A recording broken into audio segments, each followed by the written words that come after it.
एक भिक्षु अपने दोनों हाथ फैलाकर खड़ा था और उसकी बगलों के नीचे तेज धार वाले चाकू लगे हुए थे। फिर उसने 100 पाउंड पानी से भरी 2 बाल्टियां उठाई। इसके बाद उसे 90 डीजी की खड़ी चढ़ाई पर चढ़कर ऊपर बने गड्ढे में पानी डालना था ताकि वह नीचे तालाब में बह सके। ये बिल्कुल भी आसान नहीं था क्योंकि उसे पूरा संतुलन बनाए रखना पड़ता था और हाथ लगातार सीधे रखने होते थे। अगर उसके हाथ जरा भी नीचे होते तो दोनों चाकू उसके शरीर को चीर देते। शुरुआत में वह यह कला नहीं सीख पाया था और बस लड़खड़ाते हुए किसी तरह ऊपर तक पहुंच पाता था। जल्दी से मार्शल आर्ट सीखने के लिए उसने हर दिन 500 बाल्टियां पानी ढोना शुरू कर दिया।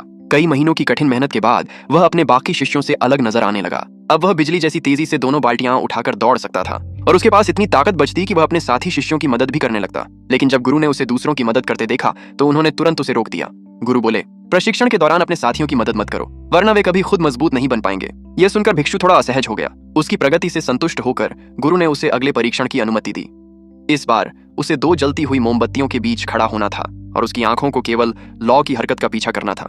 लेकिन इस दौरान उसका सिर जरा भी नहीं हिलना चाहिए था। यह अभ्यास उसके मानसिक नियंत्रण को मजबूत करने के लिए था। शुरुआत में उसकी आंखें मुश्किल से लौ का पीछा कर पाती थीं, लेकिन जैसे ही गुरु ने मोमबत्तियों की गति तेज की उसका सिर अनजाने में हिल गया और वह लौ से जल गया। गुरु ने सख्त आवाज में कहा, तुम्हारी आंखें चलेंगी लेकिन सिर कभी नहीं हिलना चाहिए। भिक्षु ने हार मानने से इनकार कर दिया और फिर से कोशिश की। इस बार उसकी नजरें बेहद तेज और स्थिर हो गईं। चाहे गुरु लौ को कितनी भी तेजी से हिलाते उसका सिर बिल्कुल शांत रहता। ये देखकर गुरु संतोष से मुस्कुराए। अब अगला प्रशिक्षण शुरू हुआ जो काफी अजीब था। भिक्षु को पूरी एकाग्रता से गुरु द्वारा बजाई जा रही लकड़ी की मछली वुडन फिश की आवाज सुननी थी।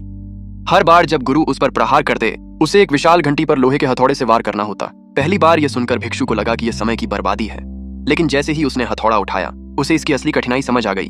असल में हथौड़े का सिर केवल 10 पाउंड का था, लेकिन वह एक लंबे और लचीले बांस के डंडे के आखिर में बंधा हुआ था जिसमें कोई सहारा नहीं था।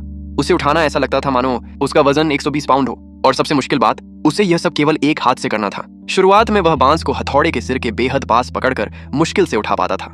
कुछ ही वारों में उसकी कलाई सूज जाती और पूरी तरह थक जाती। लेकिन जब उसने गुरु को लगातार लकड़ी की मछली बजाते देखा तो उसके अंदर जिद और जोश जाग उठा। उसने दर्द की परवाह किए बिना लगातार अभ्यास जारी रखा, यहाँ तक कि उसकी कलाई बैंगनी पड़ गई। कई महीनों बाद वह बांस के बिल्कुल आखिरी सिरे को पकड़कर भी ताकतवर वार कर सकता था। अब वह गुरु की तेजी से बढ़ती ताल के साथ बिना रुके घंटी बजाने लगा था। इस परीक्षा को पार करने के बाद गुरु ने उसे शास्त्रालय का प्रभारी बना दिया और अंतिम परीक्षा में प्रवेश की अनुमति दी।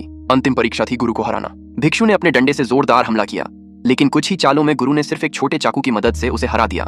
हालांकि वह निराश हुआ, लेकिन हार मानना उसकी फितरत में नहीं था। एक दिन गलती से उसने एक बांस की लाठी को 3 हिस्सों में तोड़ दिया।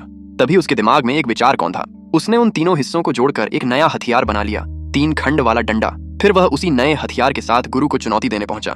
इस बार उसने सही मौके का फायदा उठाया और गुरु के हाथ से छोटा चाकू गिरा दिया। आखिरकार वह मुकाबला जीत गया।